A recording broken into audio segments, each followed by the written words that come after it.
Baik, bismillahirrahmanirrahim. Assalamualaikum warahmatullahi wabarakatuh. Waalaikumsalam warahmatullahi wabarakatuh.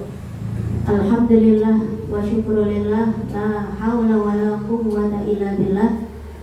Asyhadu an la ilaha illallah wa asyhadu anna Muhammadar Rasulullah. Allahumma shalli wa sallim ala nabiyyina karim Nabiyyina Muhammadin sallallahu alaihi wasallam wa ala alihi wa ashabihi ajma'in, amma ba'du. Qala Allah Ta'ala fil Qur'anil Karim, a'udzu billahi minasyaitonir rajim. Bismillahirrahmanirrahim. Ittaqullaha haqqa tuqatih wa la tamutunna illa wa antum muslimun. Sadaqallahul adzim. Yang kami hormati ibu-ibu jamaah rumah makan gratis yang berbahagia, kepada panitia yang sudah menyelenggarakan kegiatan ini, semoga senantiasa diberikan kesehatan, keberkahan, ilmu yang manfaat, dan bahagia di dunia maupun di akhirat. Baik ibu-ibu jamaah rahimakumullah, pertama dan yang paling utama, marilah kita panjatkan segenap rasa syukur kita kehadirat Allah Subhanahu wa Ta'ala yang pada kesempatan pagi hari ini, insyaallah ibu-ibu, pagi hari sudah masak bareng Bu? Sampun nggih, ibu-ibu sudah berkhidmat di keluarga dengan memasak saurule. Ngaji mungkin masak dhisik ngoten Ibu. Nggih. Jadi segala rasa syukur ini marilah kita panjatkan kehadirat Allah Subhanahu wa Ta'ala yang pada kesempatan pagi hari ini alhamdulillah Allah masih memberikan kita kesempatan untuk bisa bersilaturahmi dengan ibu-ibu semuanya di tempat yang luar biasa ini. Semoga langkah kita semuanya dari rumah menuju tempat ini, balik lagi nanti ke rumah, semoga ibu-ibu mendapatkan hal-hal kebaikan. Terutama bagi kami secara pribadi, kalau melihat dari jamaah di sini, kayaknya saya paling muda nih Bu.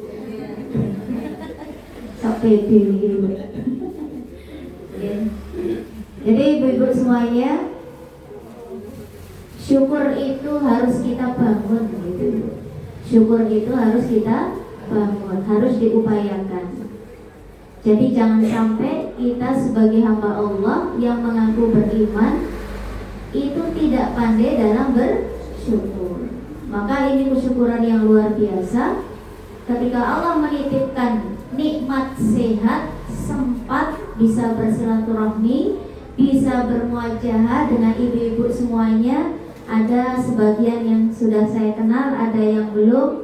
Izin memperkenalkan diri ibu-ibu saya, Ibu Ervika Yunia. Kebetulan saya mengajar di SMA Muhammadiyah Wonosobo. Barangkali ada putra wayah yang sekolah di sana, titip salam buat keluarga di rumah. Semoga pertemuan kita pada kesempatan pagi ini memberikan keberkahan untuk kita semuanya.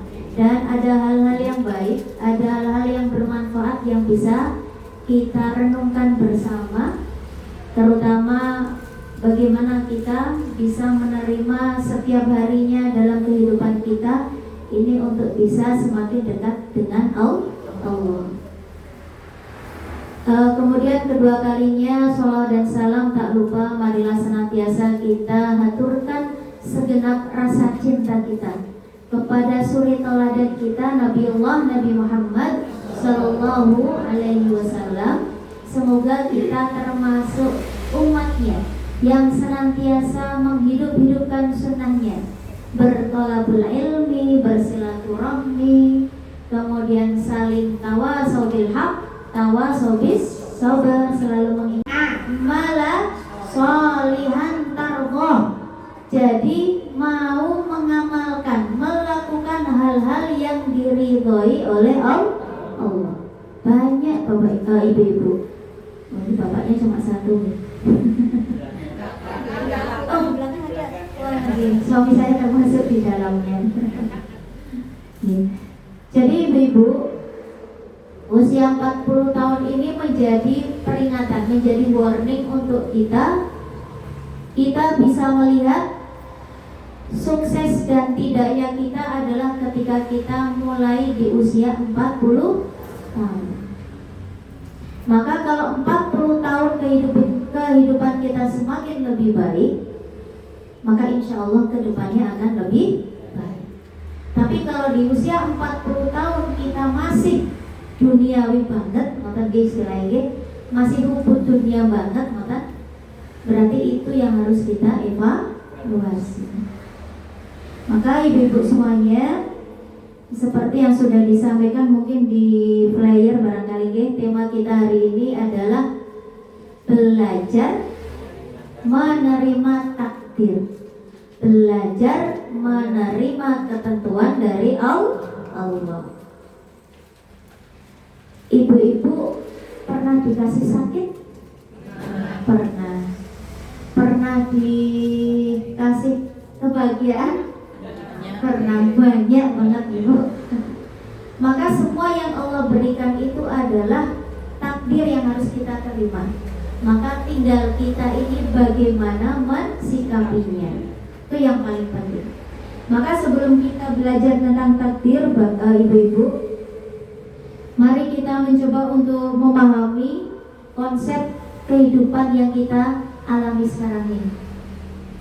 Yang perlu ibu-ibu ingat adalah bagaimana kita memahami hidup kita di dunia ini. Oke, sebelum kita nanti ke masalah takdir. Maka ibu-ibu, ada 2 poin yang penting yang perlu kita evaluasi bersama. Yang pertama adalah ingat betul ibu bahwa kita hidup di dunia ini hanya sementara. Kemudian kita hidup di dunia ini adalah pasti banyak ujian. Leres bu? Leres ya?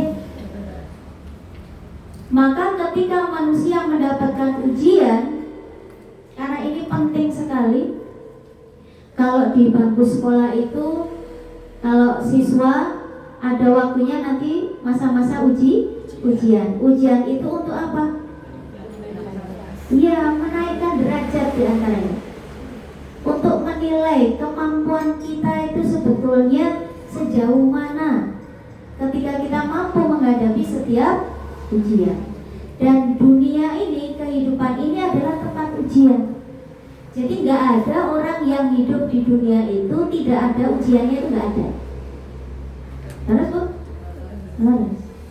Maka ibu-ibu nanti sakit meresani di dalam surat Al-Mulk ayat 2. Ini pun apa lagi ibu-ibu? Apa lagi bu? Monggo diwawas sarang-sarang. Bismillahirrahmanirrahim. Alladzi khalaqal wal luwakum ayyukum ahsanu amala wa huwal ghafur. Luar biasa ibu-ibu.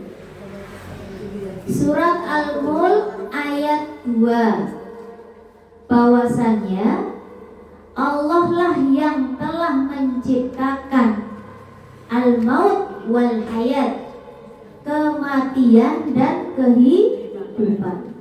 Mati hidup itu adalah urusan Allah. Allah yang menciptakan.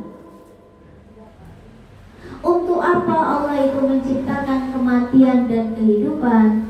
Liyabluwakum, untuk melihat, untuk menguji kamu semuanya. Ayyukum ahsanu amala, siapakah di antara kita semuanya itu yang paling bagus amalannya. Jadi ibu-ibu semuanya, bahwasanya Allah menciptakan kehidupan dan kematian itu adalah untuk menguji kita. Makanya ada pesan ketika kita diuji oleh Allah, maka jangan sampai ketika ujian itu kita hadapi kok kita tidak mau melakukan. Karena seperti yang tadi Ibu sampaikan, bahwasanya yang namanya ujian itu adalah untuk meningkatkan. Ya, meningkatkan apa? Ya, ketakwaan. Kalau dalam kehidupan ini kita kepada Allah, hablum minallahnya kita adalah bagaimana menilai ketakwaan kita kepada Allah. Kemudian poin yang kedua, Ibu, bagaimana sikap kita dalam menghadapi ujian tersebut. Karena ujian hidup itu ada dua, Ibu. Yang pertama kira-kira apa, Ibu? Ujian hidup itu apa? Iya. Jadi ada yang diuji dengan kesenangan. Jadi senang, bahagia itu ujian. Kemudian yang kedua itu adalah ada yang diuji dengan kesedihan, sesuatu yang tidak menyenangkan. Maka sikap kita ini harus bagaimana? Maka ibu-ibu saged meresani surat Al-Anbiya ayat 35. Ibu-ibu nanti saged meresani, mungkin bisa dibuka aplikasi Qurannya. Ini saya bacakan ayatnya. Kullu nafsin dha'iqatul maut. Kemudian wa nabluukum bisyarri wal khairi fitnatun.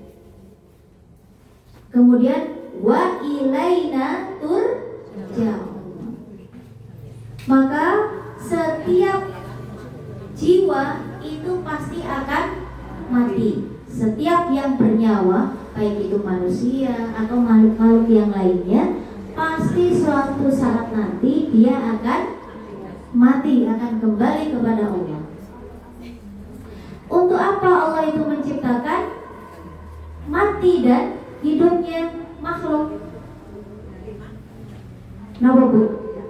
Linabluukum bisyarri, bahwasanya Allah itu ingin menguji kepada makhluknya, kepada kita semuanya dengan ujian bisyarri. Syarr itu adalah sesuatu yang tidak mengenakan.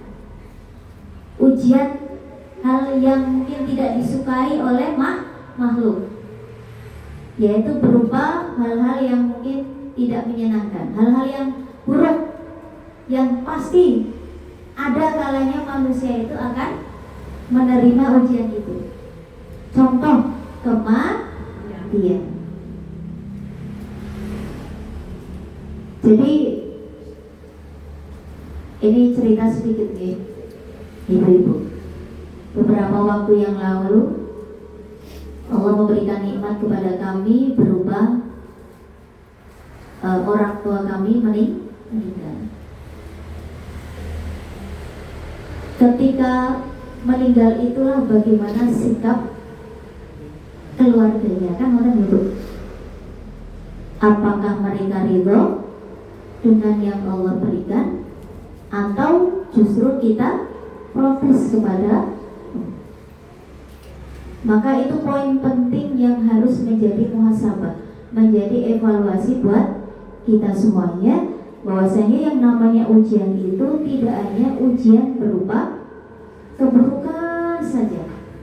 Ternyata bisyari wal khair, dan ujian kebaikan, ujian sesuatu yang menyenangkan, itu pun menjadi ujian. Kita diberikan anak, kita diberikan cucu, kita diberikan harta. Semua itu pokoknya hal-hal yang menyenangkan lagi, ibu-ibu.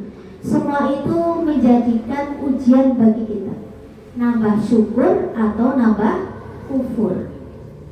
Wa id ta'adzana rabbukum la in syakartum la azidannakum. Nek kamu tambah syukure, tambah kali Gusti Allah nikmati. Wala in kafartum, tapi kalau kita kufur, ingkar atas nikmat Allah, maka Allah memberikan warning, inna adzabi lasyadid. Maka ingat bahwasanya azab Allah itu teramat pedih. Kebeler itu sakit banget Bu? Sakit. Bersyukur banget Bu kebeler. Masya Allah ya. Kebeler sakit, ya Allah. Tapi ketika kita bisa merasakan sakit, itu kesyukuran yang luar biasa. Mengingat ternyata kita ini sehat, bisa merasakan luka.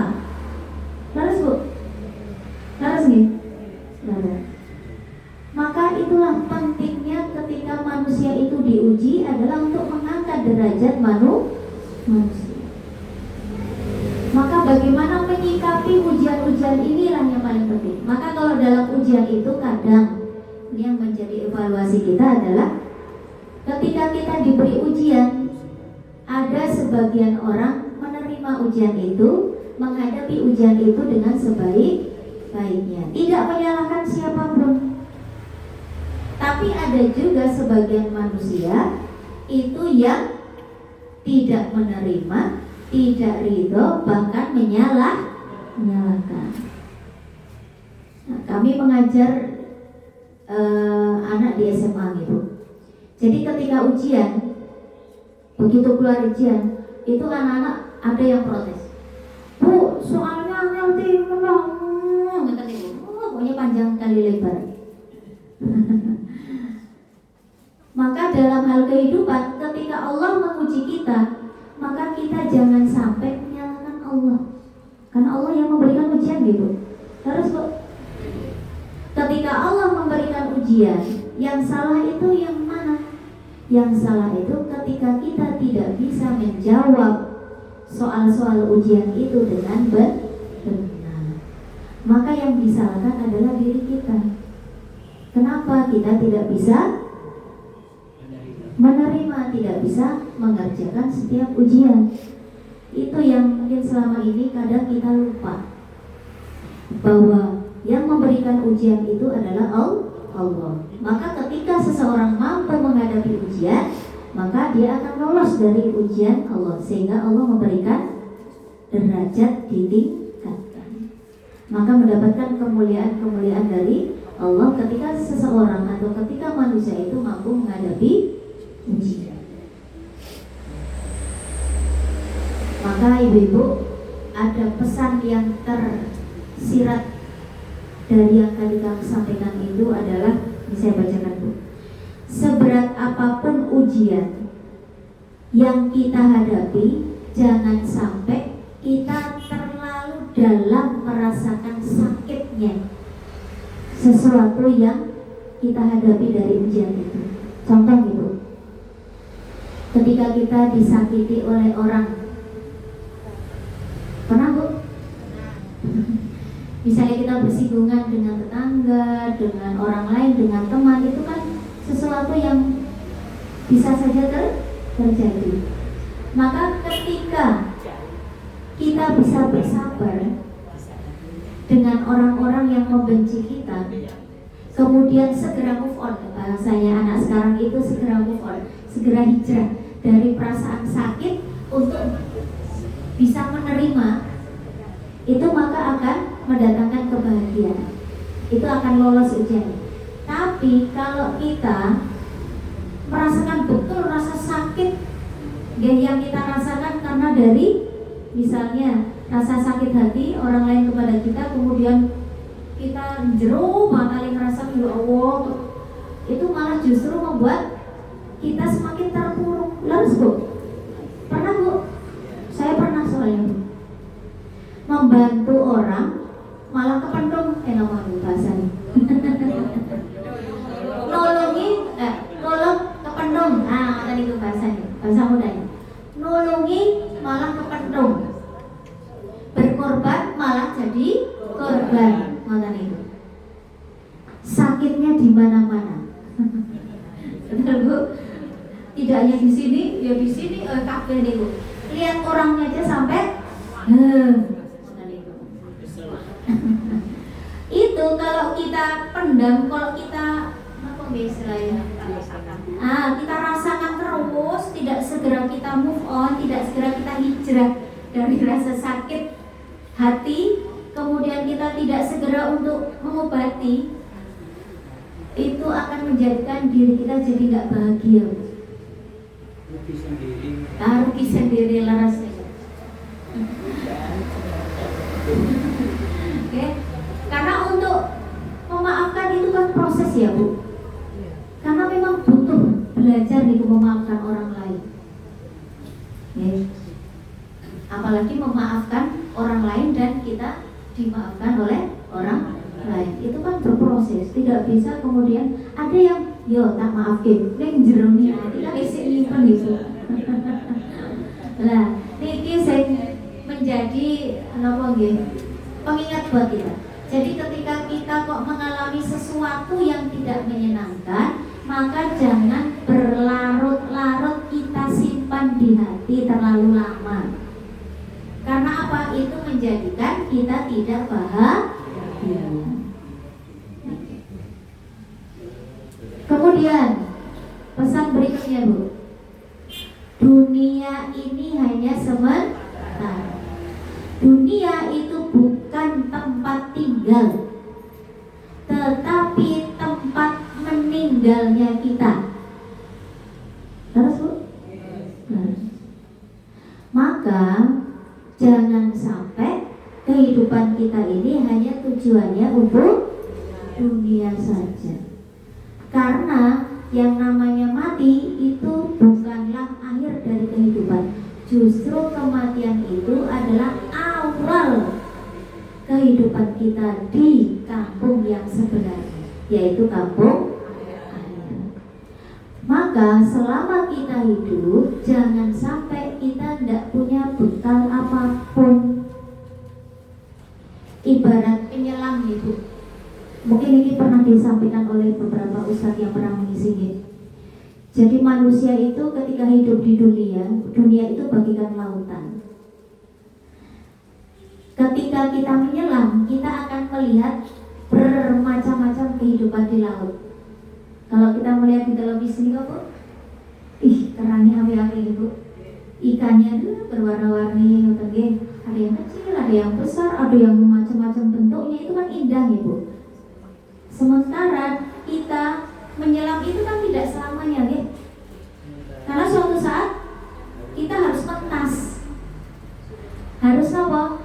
Harus keluar dari lautan ini kan. Maka selama kita hidup itu jangan sampai, selama kita menyelam itu jangan sampai terlena. Terlena dengan apa? Dengan kehidupan laut yang sedang kita seberangi. Maka kita harus berpikir bagaimana caranya ketika kita mentas, ketika kita keluar dari lautan itu, kita harus membawa sesuatu yang berharga, bermanfaat. Maka kan kita sudah sering diingatkan, warning Ibu, biar kita tidak jadi orang yang merugi, biar kita jangan termasuk orang yang sombong. Pokoknya bekal-bekal pengajian yang ibu-ibu dapatkan itu adalah bekal penting untuk apa? Untuk kita nanti menghadap kepada Allah. Karena suatu saat nanti kita akan mentas dari dunia ini. Maka ibu-ibu, mari selama kita hidup ini kita berusaha untuk mencari bekal-bekal yang terbaik. Bekal yang terbaik itu apa? Iman dan takwa, amal soleh Bu. Maka di sekitar kita ini banyak sekali amal-amal. Mau amal yang baik atau amal yang buruk, tinggal kita mau pilih yang mana saja. Misal senyum itu gampang bukan Bu? Sedekah paling murah tapi iso paling larang. Kalau pas kita hatinya lagi senang, lagi tidak ada masalah, itu untuk senyum indah sekali, cantik sekali kata Ibu. Tapi ketika kita berhadapan dengan orang yang sing gemesake, sing getengake, senyuman itu senyuman jadi harus belajar ilmu senyum yang tulus nanti 2 cm ke kanan 2 cm ke kiri harus seimbang jadi ampun ampun melengos itu menjadi amal yang sulit manakala kita ada sesuatu permasalahan.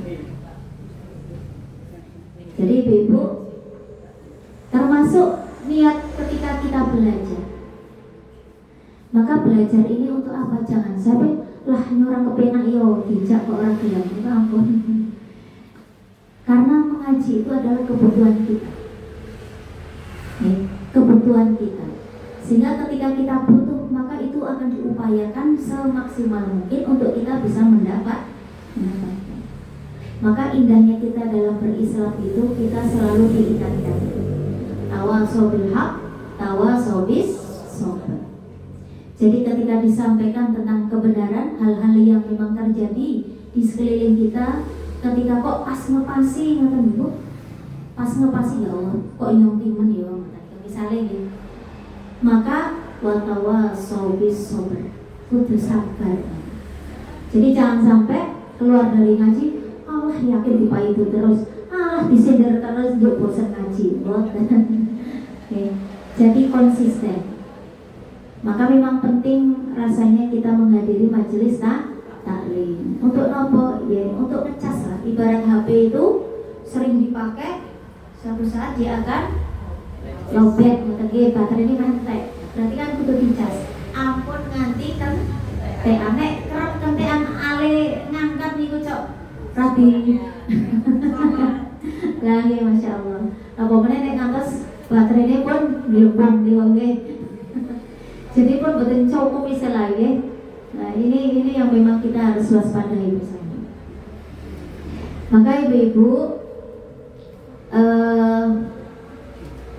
ketika ada hal-hal yang tadi kita sampaikan, maka kita harus paham dulu konsep hidup ini supaya kita bisa menerima dengan lapang dada semua takdir, semua ketentuan yang Allah berikan.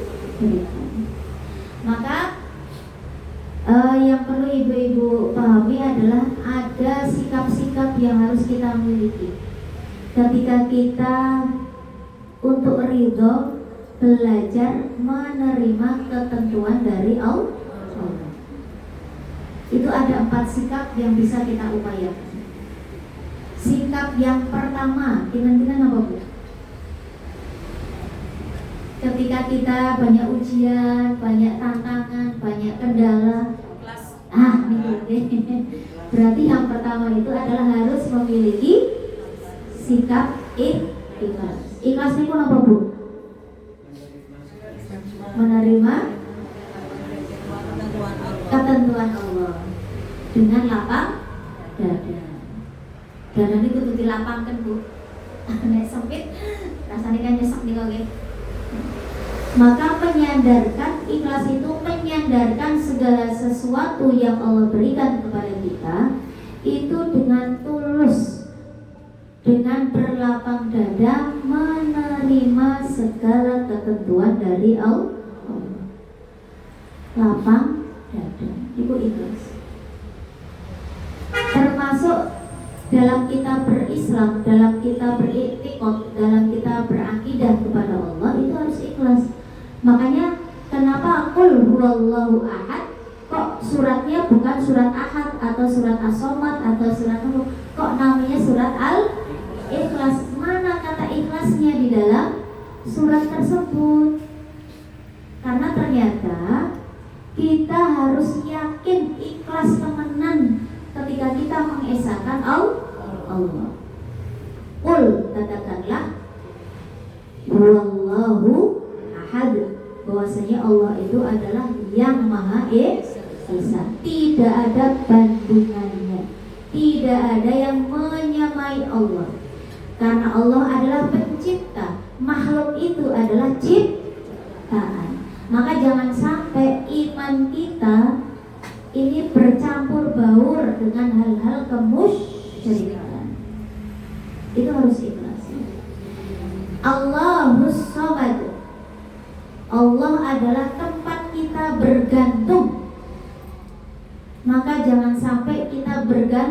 kepada selain Allah. Karena yang ada adalah kekecewaan, justru akan menjauhkan kita dari Allah. Maka bergantunglah kita kepada Allah. Allah lagi, Allah terus, istiqomah ke Allah terus. Kalau bahasanya Ustadz, Insya Allah lupa. Allah lagi, Allah terus. Allah dulu, Allah lagi, Allah terus, Ibu. Ustadz kita ya, Bu? Bukan lagi, satunya lagi. Hakim juga nih. Jadi Allah dulu, semuanya kita kembalikan lagi ke Allah. Karena poin dari setiap ujian itu adalah ketika kita tidak mampu, maka kita kembalikan lagi urusannya kepada Allah. Maka Allah selalulah yang menjadi tempat ketergantungan kita. Kemudian apa, Bu? Lam yalid wa lam yulad. Maka Allah itu tidak beranak dan juga tidak diperanakkan. Maka jangan sampai kita itu berpikir Allah itu diciptakan dari apa ya? Ini otak kita ini tidak mampu. Karena ayatnya jelas, udahlah, tidak usah memikirkan Allah terbuat atau tercipta dari apa. Bagaimana cara kita meyakini Allah? Maka kita yakini apa yang sudah Allah berikan kepada kita semuanya. Untuk melihat kekuasaan Allah, kita lihat ciptaan-ciptaan Allah itu saja. Maka dari kita melihat yang sudah Allah ciptakan, baik di dunia maupun di akhirat, baik yang ada di langit maupun yang ada di bumi, semuanya itu sudah menunjukkan kekuasaan Allah yang kita tidak mampu menandingi. Makanya kalau ada agama lain yang menyandingkan Allah punya anak, kemudian ada itu trinitas, Ibu. Maka di dalam agama kita yakini betul ini harus hak paten, harus tertancap di dalam hati kita. Jangan sampai kita menduakan Allah dengan sesuatu yang lainnya. Karena apa? Karena Allah itu tidak punya anak dan Allah juga tidak diperanakkan. Walam yakul lahu kufuwan ahad. Maka pada intinya adalah tidak ada yang menyamainya. Jadi Allah itulah yang Maha Esa. Maka bentuk kita mengesahkan Allah itu ya harus ikhlas betul lahir dan batin. Makanya kenapa surat Qul yang keempat itu adalah disebut dengan surat Al-Ikhlas, agar kita ikhlas betul mengakui bahwasanya Allah itu adalah Esa. Pertama ikhlas, Bu, menyadarkan segala sesuatu hanya kepada Allah. Kemudian yang kedua adalah syukur. Untuk kita supaya bisa Allah ridho kepada kita, maka kita harus memiliki sifat atau sikap rasa syukur. Syukur itu apa, Bu?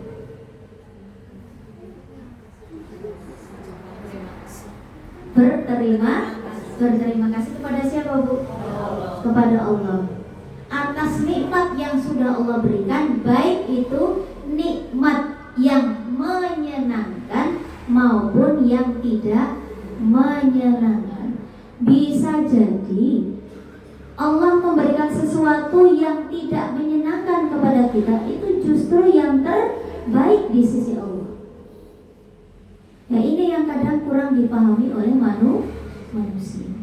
Sehingga kadang muncul, ya Allah, kok Allah maringi kamu semacam gue. Kadang pernah Ibu terbesit seperti itu, Ibu. Kok ini ya sing diuji kayak gini terus. Maka ini kita betul-betul harus mengevaluasi, memuhasabai bahwa kehidupan kita ini jangan sampai yang ada adalah mengeluh dan mengeluh. Tapi perbanyak kita bersyukur. Agar apa? Agar Allah ridho. Coba bayangkan, Ibu. Ini kan ketika kita nafas ini gratis nih, oksigennya kan gratis. Coba bayangkan ketika kita diambil sedikit saja nikmat, kita bisa bernafas, bisa menghirup udara secara gratis, kemudian ketika kita sakit ternyata butuh oksigen. Satu tabung kecil itu sekitar berapa Bu? 300 ya. Si kecil nih kok. Kecil lah ya. Itu habis dalam waktu berapa jam atau berapa hari kawan? Nah, 2 jam itu pakai teman-teman. 2 jam. Padahal kita butuh setiap hari. Coba kalau kita kalkulasi dengan hitungan angka, dengan nominal, pun pinten mawon uang yang kita keluarkan. Itu kan luar biasa. Makanya kenapa manusia kok dikasih sakit? Supaya manusia bisa bersyukur, bisa menghargai setiap nikmat yang Allah berikan. Karena tidak ada yang sia-sia dari semua yang Allah ciptakan. Termasuk misalnya menciptakan sesuatu makhluk yang mungkin kita benci, kita sebeli, ya. Kalau Bu, ya, tikus. Kalau cok bebas bakal tikus Ibu. Pilih matanya tapi orang tegal tapi kok cool. Nyamuk. Boleh punya obat tikus. Terus dikeplak awalnya juga lor. Ternyata dari hewan sekecil itu yang menurut kita sepele ternyata manfaat. Manfaat. Jadi memang segala sesuatu yang Allah berikan itu tidak ada yang sia-sia. Maka ini yang harus kita pahami bersama supaya tumbuh rasa syukur kita kepada Allah. Kemudian yang ketiga, sabar. Sabar dan berserah diri. Kenapa nih Bu sabar Bu?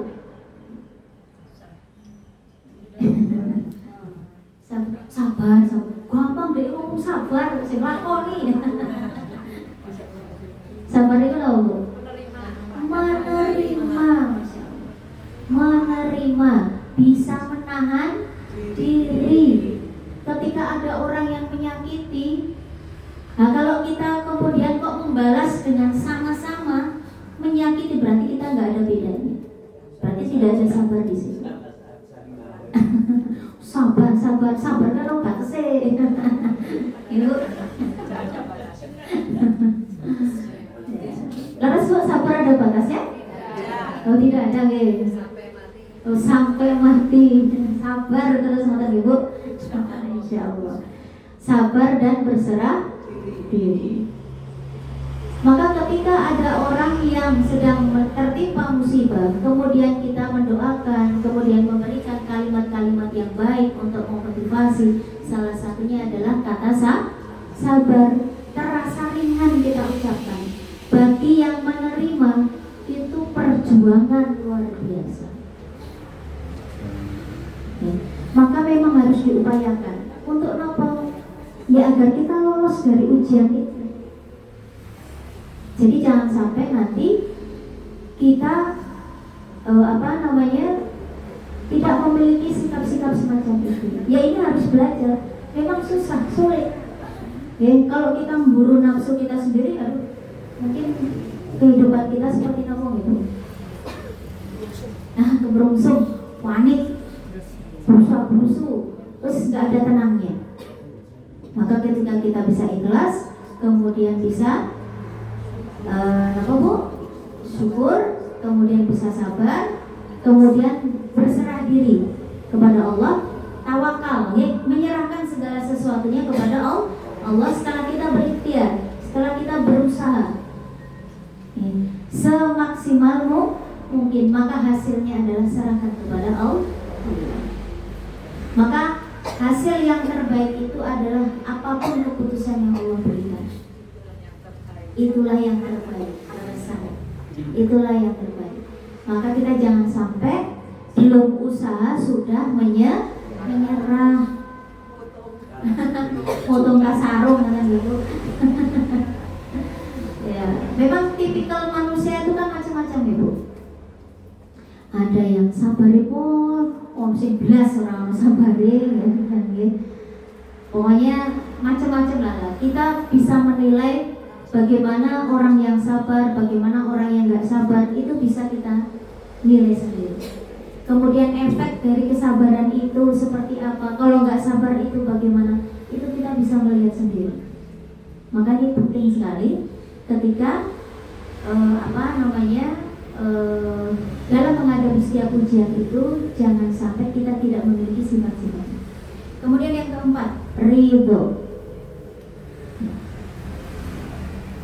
Ridho itu apa, Bu?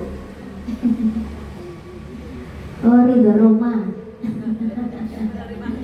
Iya, menerima ketentuan Allah dengan tulus, ya, karena mengharapkan keridhaan dari Allah. Maka ibu-ibu, pertanyaannya, untuk ridho itu harus bagaimana? Balik lagi, ya ikhlas ya sabar. Jadi ridho itu bisa didapat dari 3 hal tadi, Bu. Setelah kita ikhlas, kemudian kita syukur, kita sabar, berserah diri kepada Allah, baru ridho itu bisa kita dapatkan. Maka untuk mengupayakan ridho, ya ikhlas lagi, sabar lagi, syukur lagi yang tadi. Maka satu mawon, ya mau saya sebutkan satu saja. Untuk bisa ridho, maka ibu harus memiliki yang namanya husnudon.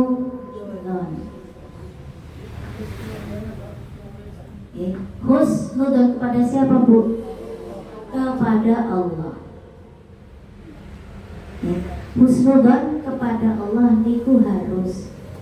Kenapa? Ada 4 ayat yang terkait dengan husnudon. Maka ibu pelajari ya, PR nih ibu.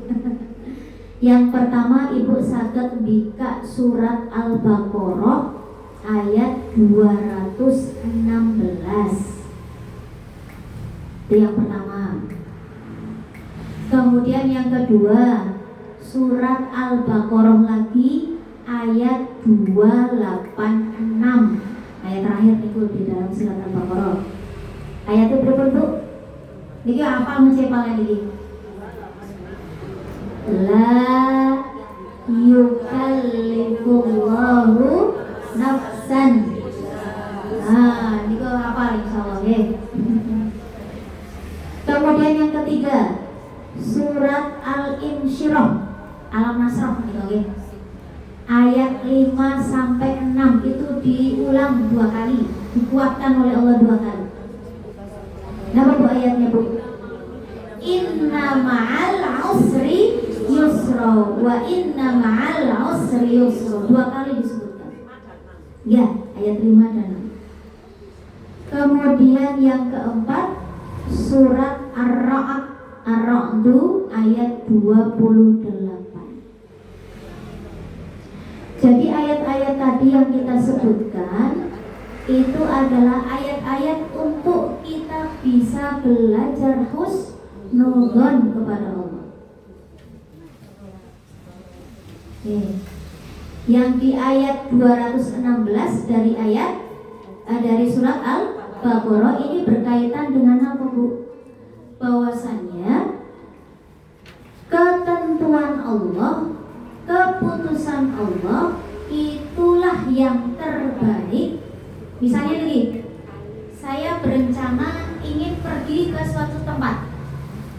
Nah kok tiba-tiba qadarullah ada sesuatu hal yang kita akhirnya tidak jadi pergi. Yo rasanya sih ya aku gelotin yo ajane. Ternyata di balik dari peristiwa batalnya kita pergi ke sana, ternyata ada hikmah. Nah kadang kita ini kurang paham dengan hikmah, dengan pelajaran yang kita dapatkan sebelum kita melakukan sendiri. Terus ya, Bu, ternyata keputusan Allah itulah yang terbaik. Itu di surat 216 ayat surat Al-Baqarah. Kemudian Kemudian di ayat yang ke-286 dari surat Al-Baqarah, ini hanya secara rincinya saja nih. Bahwasanya manusia itu kan banyak keterbatasan. Dan Allah menguji manusia itu, Allah itu sangat paham dengan makhluknya, itu Allah sangat paham. Maka Allah itu memberikan sesuai dengan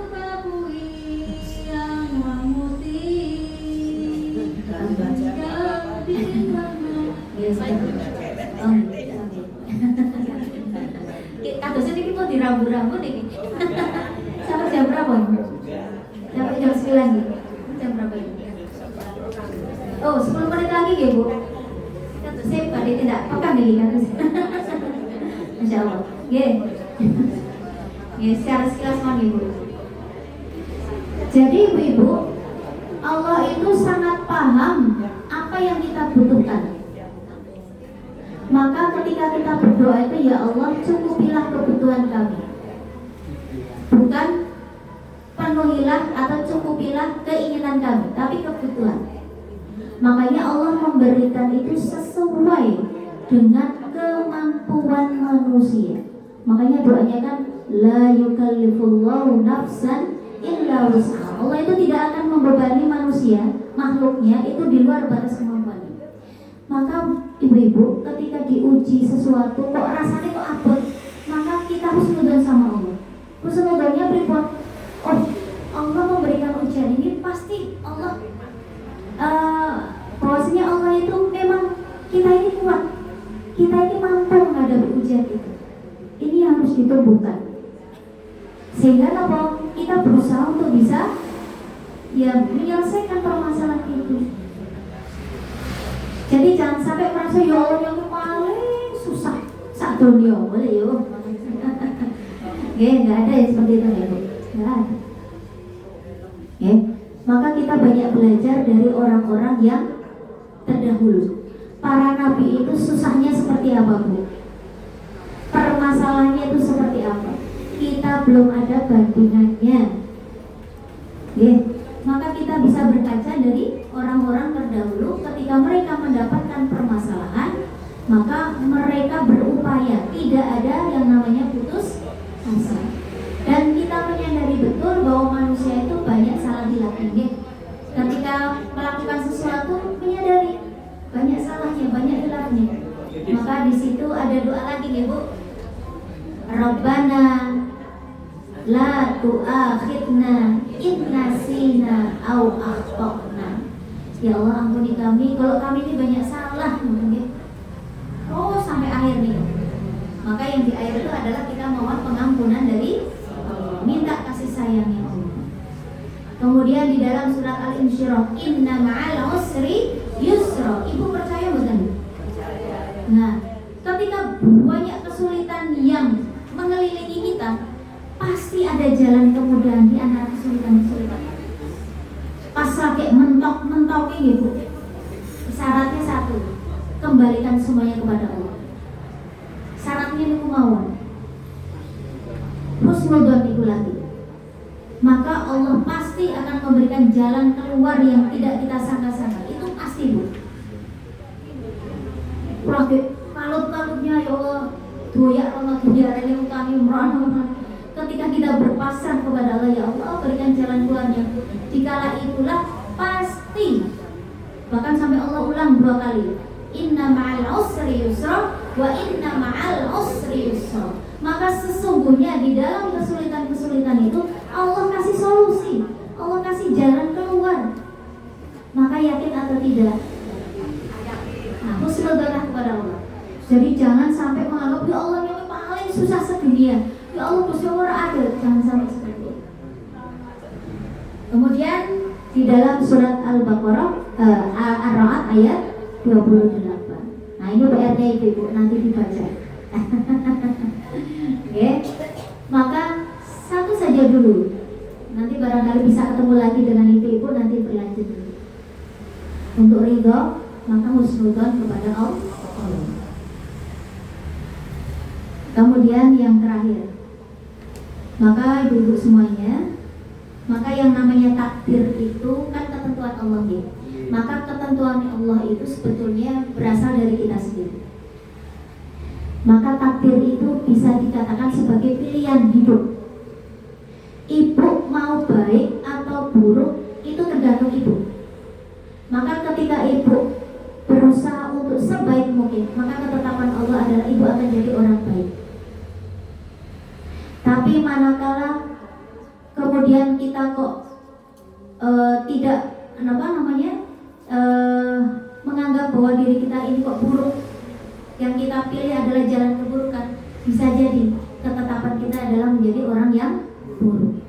Maka ketika Allah menciptakan adanya baik dan buruk, sebetulnya adalah untuk memunculkan kebaikan-kebaikan. Jadi keburukan itu adalah sebagai pemicu agar kebaikan kita itu dimunculkan. Contoh, marah, kita dimarahi oleh orang, atau marah. Misalnya kita dimarahi oleh orang, kemudian kita ikut marah enggak? Kalau kita bisa sabar dengan kemarahan itu, berarti disitulah ketetapan Allah kita termasuk orang-orang yang sabar, orang-orang yang baik. Tapi kalau kita nggak bisa, karena makanya kenapa Allah menciptakan sifat sabar, sifat marah, sifat baik, sifat buruk? Karena sebetulnya Allah itu aslinya tidak menginginkan kita itu untuk berbuat buruk, itu tidak. Tapi untuk memunculkan kebaikan yang ada di dalam diri manusia, memunculkan rasa sabar, memunculkan rasa ikhlas, memunculkan kepandaian, memunculkan banyak hal. Itu sebetulnya. Jadi jangan sampai nanti kita salah menafsirkan makna takdir. Maka takdir itu karena pilihan hidup kita, maka ambillah pilihan yang baik-baik, sehingga nanti Allah menetapkan kita sebagai orang yang baik. Maka ketika kita banyak melakukan kebaikan, maka Allah akan membuka pintu hidayah, pintu petunjuk, sehingga kita mudah dalam melakukan hal-hal kebaikan itu sendiri. Nasrul minallah wa fathun qarib. Mohon maaf atas segala khilaf dan salahnya dari apa yang kami sampaikan. Barangkali banyak tutur kata kami yang mungkin menyinggung ibu-ibu dan jamaah semuanya, kami mohon maaf yang sebesar-besarnya. Ini biasanya doa langsung ke kami atau gimana Bu? Langsung ya? Saya mungkin ada ibu-ibu yang mau ada tanya. Oh iya, monggo. Oh iya Bu, monggo Bu.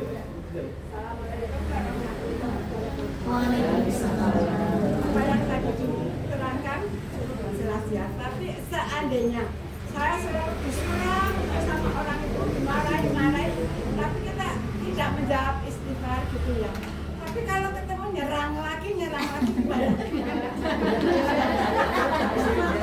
Ini kasus pribadi nih. Curhat Ibu. Oke, Ibu, setiap orang pasti punya permasalahan.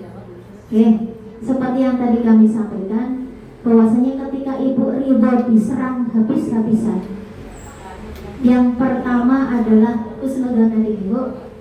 Husnudon dengan kita memohon kepada Allah. Satu, miliki sifat ikhlas. Ini saya ulang lagi. Pun ikhlas. Jangan sampai kita membalas. Nah, ini aku angel Ibu. Pripun cara. Jangan sampai kita membalas. Karena Bu, kalau sedikit saja kita membalas, Masya Allah, kita rugi Bu. Perbanyak ikhlasnya, perbanyak syukurnya. Ternyata ini ujian saya untuk saya sabar. Tak cukup kabeh pahala kayak wong. Iya, sudah nanti mereka akan capek sendiri. Benar Bu? Mereka akan capek sendiri karena nanti ketika kita di akhirat nanti ada golongan orang-orang yang bangkrut Bu. Siapa itu orang yang bangkrut? Manakala di dunia dia membawa, ketika menghadap ke Allah, dia membawa pahala apa? Sholat, zakat, sedekah, wah semuanya. Tetapi ada di sisi lain hablum minannasnya dia tidak dapat. Ternyata apa? Banyak menyakiti tetangganya, kata-katanya tidak baik. Ternyata pahala yang sudah dia kumpulkan itu berpindah pindah kepada orang yang disakiti, sehingga bangkrutlah dia, bahkan sampai menutupi, istilahnya pahalanya untuk jumroh KKP itu tidak cukup. Akhirnya dosa-dosa orang yang disakiti itu kambuhan ke dosanya orang yang menyakiti. Tinggal ibu yakin apa betul mau? Jadi ikhlas saja bu, ya Bismillah ibu.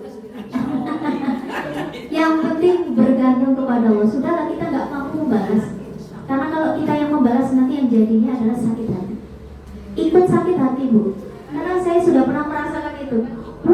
Kawan itu pengen tak kurang, pengen tak serang balik, tapi ujung-ujungnya adalah sakit kita sendiri. Ngoten bu, karena dia biarkan dia berpikir untuk terus menyakiti, tapi kita berpikir untuk memaafkan. Udah deh, masya Allah, itu tidak banyak bu. Makanya itu ujian yang luar biasa. Kalau ibu sakit kados itu masya Allah pahalanya. Bismillah. Jadi wow bu, miliki ikhlas, syukur. Ada orang yang membenci, ambil saja pahalanya. Kita doakan yang baik saja. Kemudian sabar, berserah saja kepada Allah. Setelah kita berusaha untuk berdamai, kok dia tetap menyerang saja, sudah, akhirnya kita ridholah dengan ketentuan Allah. Monggo Gusti Allah yang bisa, yang bisa menangani semua permasalahan. Sudah, tinggal kita sudah tawakal saja maka.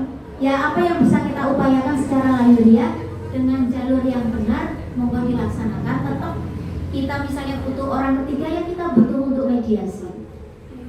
Maka ya bu, setelah ikhtiar secara pribadi, maka kalau kita membutuhkan orang ketiga, maka rekrut orang ketiga yang tidak tidak berpihak kepada salah satu, tidak, tapi yang betul-betul orang yang paham, orang yang bisa menengahi, seperti itu. Karena kita butuh orang lain untuk bisa mendamaikan secara lahir. Masalah dia nanti bisa memaafkan atau tidak, nah ini terserah masing-masing. Maka yang paling bagus itu adalah orang yang mampu memaafkan kesalahan orang. Kalau meminta maaf, kadang minta maaf ya angin. Kalau kita mengharapkan dia minta maaf ke kita, enggak mungkin. Kita saja belajar memaafkan. Insya Allah ibu-ibu nggak akan rugi. Nanti akan bahagia ibu. Mengatakan ibu, ngapunten barangkali tidak memuaskan karena saya bukan pemuas. Tapi insya Allah belajar dari pengalaman. Kalau ada orang tipikal semacam itu, mboten usah diladeni, doakan yang baik saja. Wala'afina anil nas, menjadi orang yang pemaaf. Nanti insya Allah pahalanya besar. Ada lagi barangkali? Ada lagi bu? Oke. Waalaikumsalam. Masalah utang piutang bu. Tapi waktunya kita bayar. Utang ditagih ngati isin sing nagih ibu. Alah ibu nate itu bu. Sekarang pilihannya kan bu. Satu, ketika kita nagih utang, orang direnda-renda terus, ditunda-tunda terus. Makanya haram bagi orang yang hutang tapi tidak ada keinginan untuk nyarutang. Jadi kalau dibolehkan berhutang asal dia punya konsekuen untuk membayar hutang. Maka kalau orang itu kan biasanya oke lah sekali diutangi, 2 kali, tapi ketiga kok bablas mawon, kok sajake koyo ngaleng. Setelah ibu, karena ibu punya kewajiban untuk mengingatkan, betul, sudah betul diingatkan, tapi yang diingatkan kok omongnya belenjani mawon. Maka bu, satu, ibu sakit sabar boten, menangguhkan, menunda pembayaran. Oh mbok-mbokan isi ono kesulitan, boleh menunggu bu dengan sabar. Dan yang lebih hebat lagi, kalau ibu bisa mengikhlaskan. Nah itu boleh panas sangat bu, ya itu ya, karena apa, hutang itu kan nanti dibawa mati ya bu. Maka sampaikan kepada keluarganya, sampaikan kepada keluarganya, jangan sampai nanti hutang itu menunda dia untuk masuk surga. Makanya kenapa ketika ada orang meninggal meninggal itu kan pas pelepasan itu ya, pas penghormatan terakhir itu kan mesti disampaikan. Barangkali ada bapak ibu yang mengantarkan jenazah ini mau ke pemakaman, barangkali ada yang memiliki piutang atau kepada jenazah, kepada si mayat, mohon nanti bisa disampaikan kepada keluarganya, ahli warisnya, supaya dipenuhi. Maka kalau perlu dicatat, oh si A ini dulu hutang. Memang bagusnya itu di dalam Al-Quran kan kalau orang berhutang kan dicatat. Yang berhutang yo nyateti, sing ngutangi yo nyateti. Harus ada hitam di atas putih. Sehingga kalau pas dioprak-oprak angel itu saged memberikan bukti. Nah kalau misalnya kok sohibul musibahnya kok atau ahli warisnya kok nggak mau, berarti kan dia nggak paham. Harusnya kan melunasi ulang kan, wong justru keluarganya melas banget ya untuk diikhlaskan. Nanti ibu akan dapat yang lebih dibandingkan yang ibu pinjamkan. Husnudul malih ini pun kita abot, macam abot bu. Tapi kita coba melihat kondisinya, kalau tidak memungkinkan maka harus ada akad, harus disampaikan. Ngapunten sakjane niku saged napa mboten nyarutang, soalnya kan pun belanjane terus. Maka disitulah nanti dibuat kesepakatan. Kalau memang ibu merelakan, maka dia sampaikan dia buat tak ikhlas mau. Yang penting dengan sehat pun para selamat, buka rezeki ini bukan mau. Ya memang berat tuh. Tapi ketika kita nggak menunggu, bahkan kayak nggak ada sinyal-sinyal, ya capek nanti kita. Kalau kita yang penting melihat, kalau saya cari, karena pernah bu, nominalnya tidak sedikit. Bola lenje yo jangan lemu bertemanan nih. Ketika dipinjami belas lalen, bahkan sempat nagih niku di akhirnya sungkan sendiri nanti akhirnya ya bismillah pun nanti insya Allah ada rezeki lagi. Ya alhamdulillah ada saja rezeki, diperlancar, dikasih kesehatan, kan itu juga bagian dari rezeki. Maka itu, ngapunten.